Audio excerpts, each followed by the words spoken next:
Me toca a mí hacer la presentación de lo que denominé la economía del Golfo de México, la planeación espacial marina y la economía azul sustentable.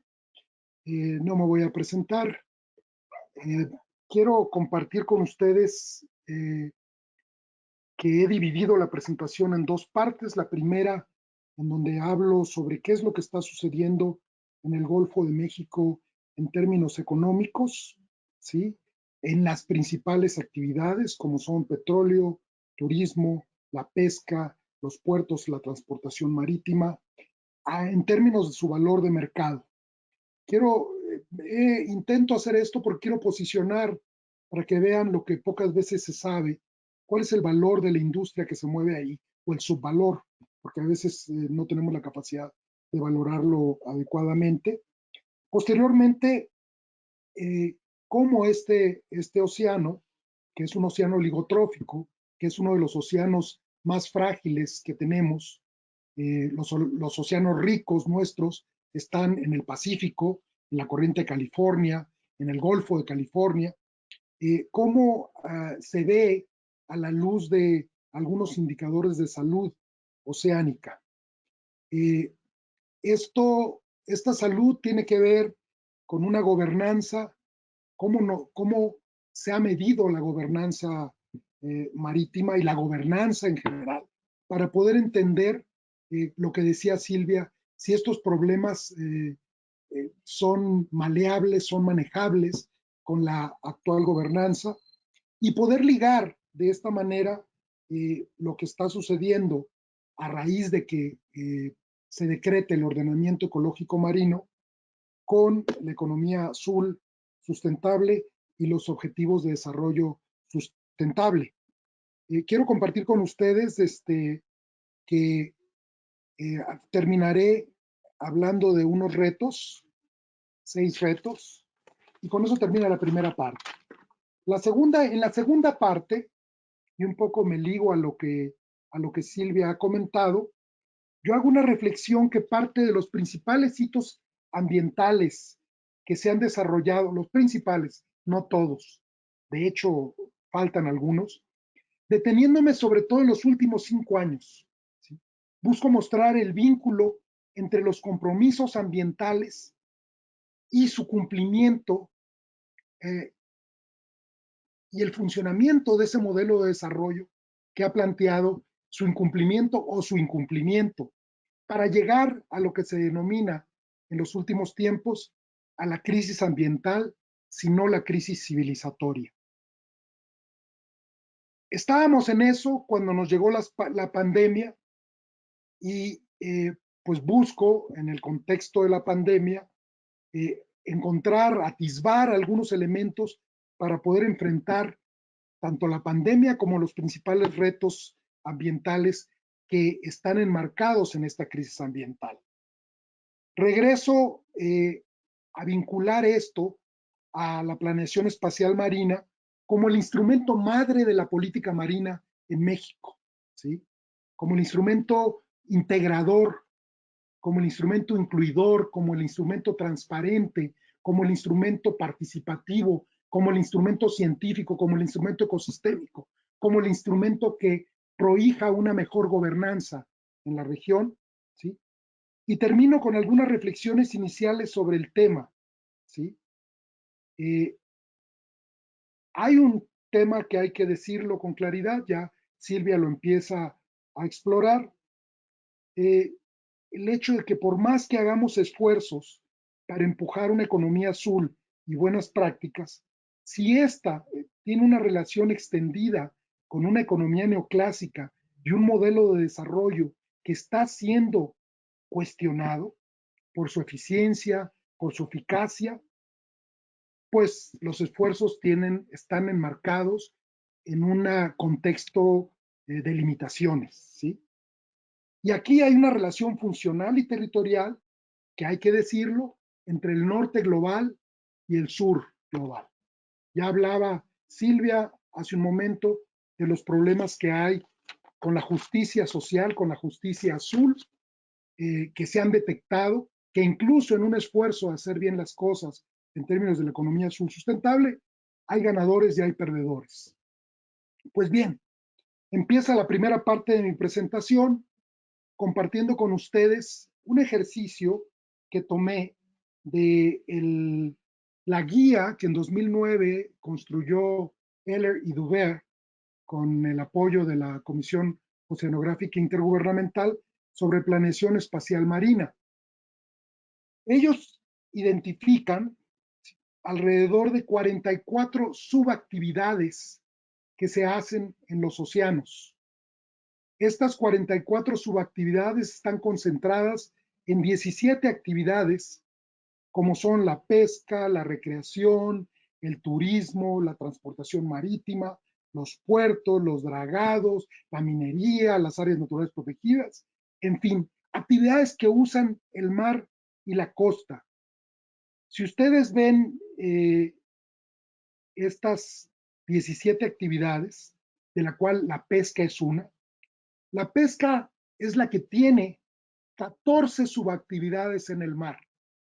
Y de alguna manera, eso explica el por qué en cualquier intervención que se quiere hacer en el mar, los pescadores industriales, artesanales, acuacultores, recreativos, tienen un peso muy importante en todas las negociaciones que se tienen que hacer. Al margen de su importancia económica, son ellos los que han venido utilizando el mar históricamente, son ellos los que están allá, no nosotros los que estamos en la ciudad planeando con buenas intenciones solamente lo que podría pasar en el mar. Esto habla de la gran intensidad de actividades sectoriales, que ese es otro de los temas que hay que tocar y que Silvia los mencionaba como limitativos, esa sectorialidad que no se habla, que no se coordina, que no se entiende y que genera externalidades en la consecución de las metas sectoriales de cada uno de los grupos de interés.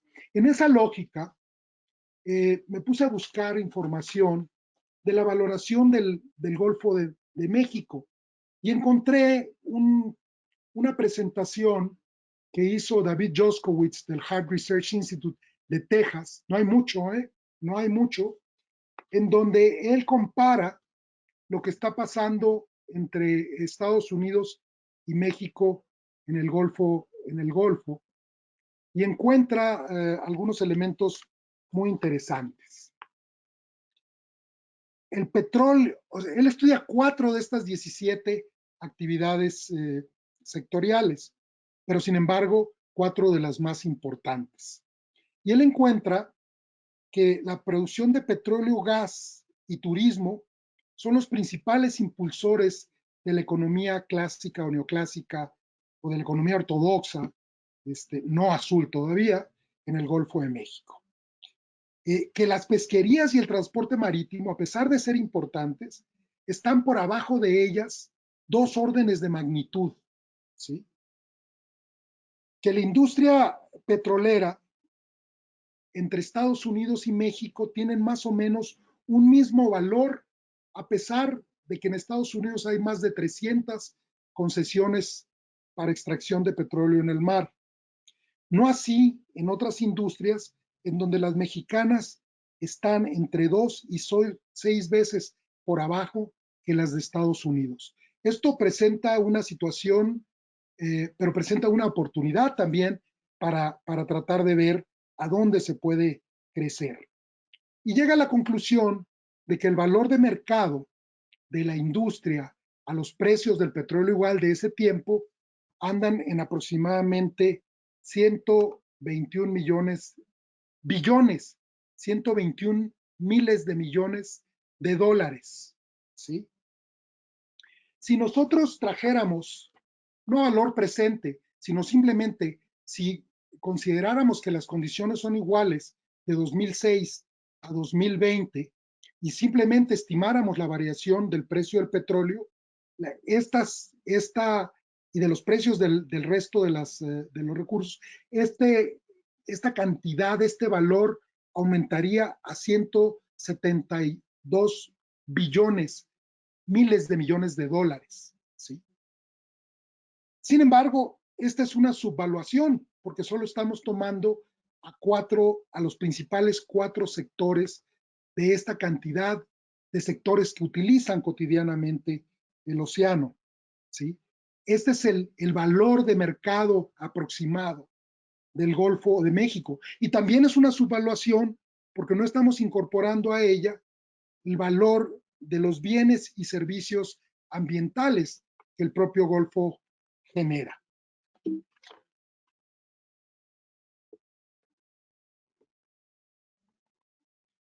Bien,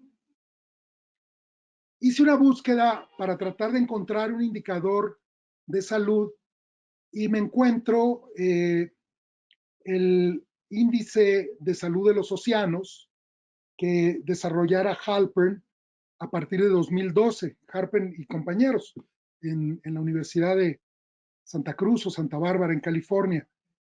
Y para 2019, ¿qué es lo que encontramos? Que de 221 países evaluados, México está en el lugar 122. Los primeros 20 lugares de este índice están asociados a islas. Las islas McDonald's, las islas Marshalls, las islas Palau son los primeros. Y por allá Arabia Saudita anda en el 18, con eso empiezan ya los países continentales costeros. Francia anda en el 22. Nosotros andamos en el 122. Es Nicaragua el que ocupa el lugar 221, el último lugar de la tabla. Es decir, nuestra puntuación después de analizar 10 factores que se encuentran ahí expresados es de 67 puntos de 100 puntos. Como si fuéramos a la escuela y sacamos casi un... Redondela, maestro, que quiere un 7. Así es como andamos a nivel de los océanos de México.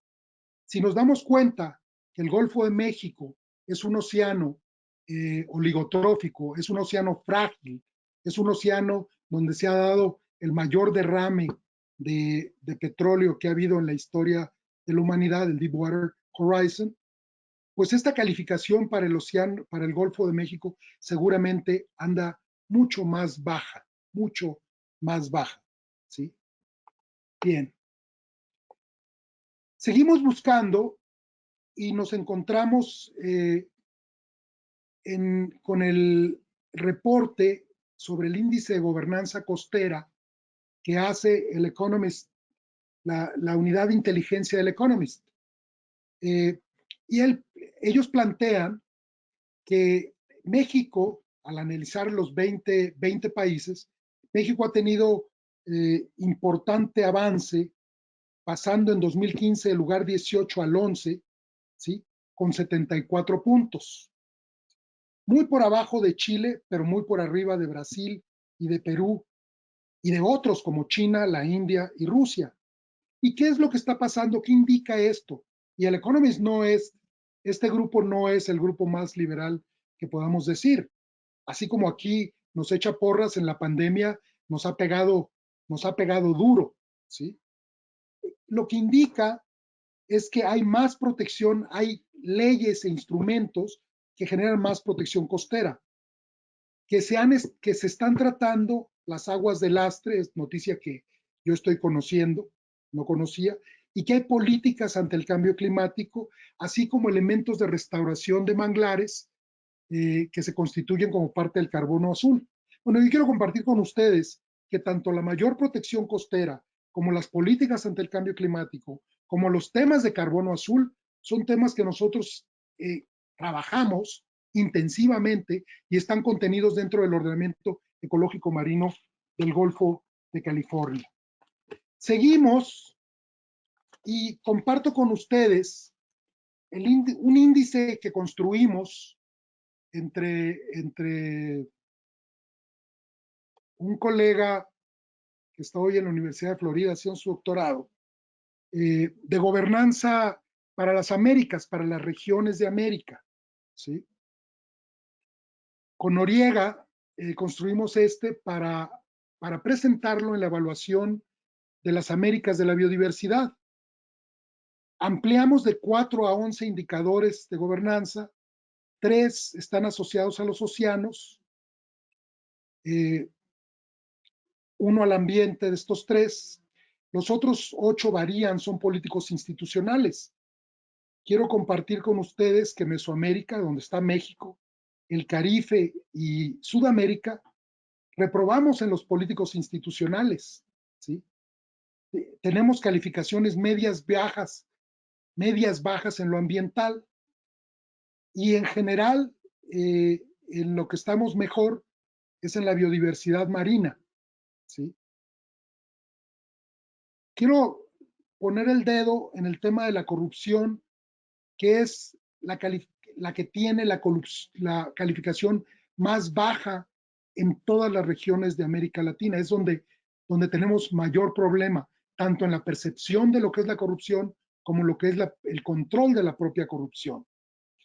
Aquí los efectos directos se ven en tierra primero y se ven posteriormente en el océano de este tipo de gobernanza y de estos problemas que hay para gobernar, ¿sí? Y podemos aducir la dificultad para acceder a los datos duros de cómo varía la biodiversidad marina, sobre todo por la dificultad para acceder a ella, ¿sí? Con esto yo vinculo al Golfo de México, ¿sí? Que en su ordenamiento, que sale decretado en 2012, construye 199 unidades de gestión ambiental, es integral, es marino, es regional, o sea, es flexible, tanto trata la parte del mar como los vectores de deterioro que de tierra van llegando, coordina políticas públicas, esa es una de sus principales virtudes, coordina políticas públicas de los 3 órdenes de gobierno, responde a los 3 pilares de la sustentabilidad y de la economía azul sustentable, más un pilar muy sólido de político institucional.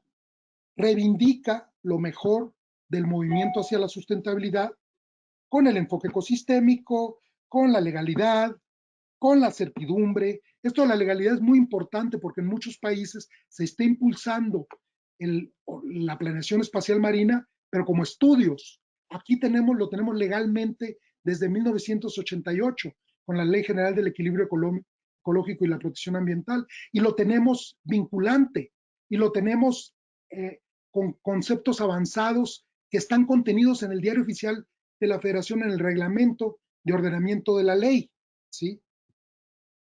Que ataca la resolución, que ataca los conflictos, que busca a través de la mediación resolverlos. Entonces, bueno, que es un instrumento que ha generado expectativas interesantes y que tiene retos, sin duda, que pues porque hay una tendencia antimultilateral que indica o que promueve la individualidad, las soluciones individuales de los países a la cual México se opone, porque hay que bajar la escala y replicar estos ejercicios en las zonas más agudas como son los puertos o las zonas frágiles del mar o las zonas donde hay conflictos evidentes que buscamos resolver, porque tendemos, a mí un día un comisionado de pesca me dijo, ¿por qué me tengo que coordinar contigo? O sea, eh, porque tendemos a tener una visión sectorial de como los caballos que llevan sus ojos tapados y solo ven para enfrente a la cual tenemos que enfrentar, porque tenemos que buscar esa integralidad, ¿sí? Y aquí en este ejercicio es donde y porque cambian los gobiernos y cambian las prioridades. Y cosas que se habían hecho muy bien, de repente ya no existen o no son tomados en cuenta. En términos del ordenamiento ecológico marino, en términos del ordenamiento ecológico general, de la planeación espacial marina en México, ha habido estos vaivenes también en la política. Y aquí es donde el rol de esta iniciativa del MSP Global viene a jugar un papel importante porque viene a incentivar las reuniones, viene a incentivar la coordinación, viene a incentivar la discusión multilateral. Esto es extremadamente muy importante. Cambio la presentación y me paso a los hitos más importantes desde Brundtland en el 87, nuestro futuro común, los productos de la Cumbre de Río, como son el capítulo 17 para océanos y la construcción del fondo financiero más importante que ha habido hasta ahora, el Global Environmental Facility, el GEF. Me toca participar ya como funcionario público en el instrumento más avanzado que la pesca ha desarrollado, o el primero que hizo, o el pilar, que es el Código de Conducta para la Pesca Responsable, ¿sí? Partiendo de que la pesca es un proxy, un muy buen proxy para saber el estado de salud de los océanos. Participamos en el ejercicio de Large Marine Ecosystems en el Golfo de México, en el Caribe, fuimos impulsores de estos ejercicios. Mandamos gente a Reykjavik cuando FAO trataba de ver el tema del enfoque ecosistémico del manejo pesquero. Miguel Cisneros por allá anduvo en los 2000. Participamos en la evaluación ecosistémica del milenio, ¿sí? Cuando llegamos a la cumbre de medio ambiente de Johannesburgo, empezamos a darnos cuenta que las metas de 92 no se cumplían. Seguimos impulsando, pusimos nuevas metas hacia el 2015, participamos en el primer taller internacional de planeación espacial marina en 2006 en París. Fuimos parte de la construcción también de esta guía que Dubert y Charles Eller sacan en 2009. La economía azul empieza a permear, como decía Silvia, a partir de 2010. Yo tengo referencias a partir de 2012. Y a partir de 2015 empezamos a participar en las evaluaciones regionales, o sea, de los continentes de la biodiversidad. En 2017, en París, se hace el segundo taller internacional de planeación espacial marina y se adopta ahí la planeación espacial marina como el elemento ecosistémico integrador, al menos por parte de la Comisión Oceanográfica Intergubernamental y de Europa, de la Unión Europea, como el elemento ecosistémico para impulsar en el mar una política hacia la economía azul y hacia el cumplimiento de los objetivos de desarrollo sustentables. Alicia Bárcenas, a partir de 2017, que es la Secretaría General de CEPAL, que es un organismo de las Naciones Unidas, levanta la mano y dice, hay un problema con el actual modelo económico. Y es Alicia Bárcena, no es el altermundismo, es la CEPAL, son las Naciones Unidas. La evaluación global de la biodiversidad, que es independiente a la evaluación regional, ya habla en sus conclusiones de la crisis de la biodiversidad y de la búsqueda de un cambio transformacional para poder cambiar el estado de las cosas. El IPCC en 2009 es un llamado muy urgente a que la acción climática no se está tomando en cuenta y que si vamos más allá del 1,5 grados vamos a tener serios problemas. Llegamos al 2020 y las metas de Aichi no se cumplen.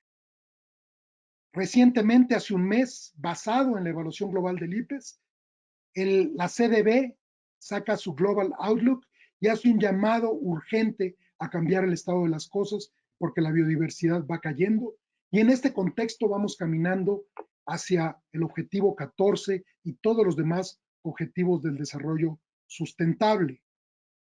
Compartir esta pantalla para decirles que en el contexto de la política mundial océano costera o marino costera, México construye la mayor parte de sus instrumentos vinculantes, jurídicos y no vinculantes también. Construye las leyes, ¿sí? Construye los decretos, construye las IMARES, la Comisión Intersecretarial de Mares y Costas, los ordenamientos ecológicos marinos, las políticas ambientales y nacionales para los mares, las estrategias de manglar, de dunas costeras, de biodiversidad, de cambio climático, y se fortalece a la CONABIO. porque la CONAVIO ha sido un elemento muy importante en esta construcción, ¿sí? Y ha jugado un rol fundamental. Pero hay varias amenazas, ¿sí? Nos llega la pandemia. Dice el dicho, éramos muchos y parió la abuela. O sea, estábamos frente a una recesión económica que venía caminando, el cambio climático enfrente, y viene la pandemia, y la caricatura del lado izquierdo lo que nos indica, pues simplemente es que no se ve, lávense las manos, guarden la sana distancia, no salgan de casa ante el COVID, pero atrás está la recesión económica y está el cambio climático. Y solo la foto de la derecha en Bonn para mostrarles el cartel de una protesta sobre el cambio climático. Bla, bla, bla, bla, bla, y no pasa nada. Y es una de nuestras mayores amenazas. Y estábamos en eso cuando sale el reporte de la biodiversidad. O sea, doble amenaza, triple amenaza, cuádruple amenaza. Es el contexto en el cual estamos viviendo, ¿sí? CEPAL acaba de sacar un documento juntando a 21 cabezas brillantes en el mundo, en donde muestra que hay una crisis ambiental en América Latina.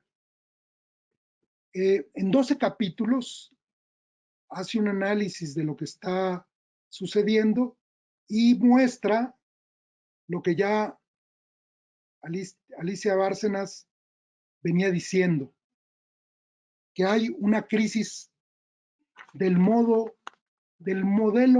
actual de crecimiento, del modelo económico actual.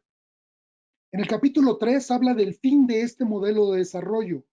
En el capítulo 5 habla de la dimensión ambiental como freno al desenfreno capitalista en búsqueda del bienestar humano. Y en el capítulo 6, y para fines de lo que tenemos, esta presentación es importante, dice que hay que jerarquizar los ordenamientos territoriales y hacerlos vinculantes. Este es un planteamiento muy importante que quiero compartir con ustedes, porque no lo está diciendo ninguna organización altermundista, lo está diciendo la CEPAL, que es parte de las Naciones Unidas. Algunas reflexiones finales tienen que ver con lo siguiente.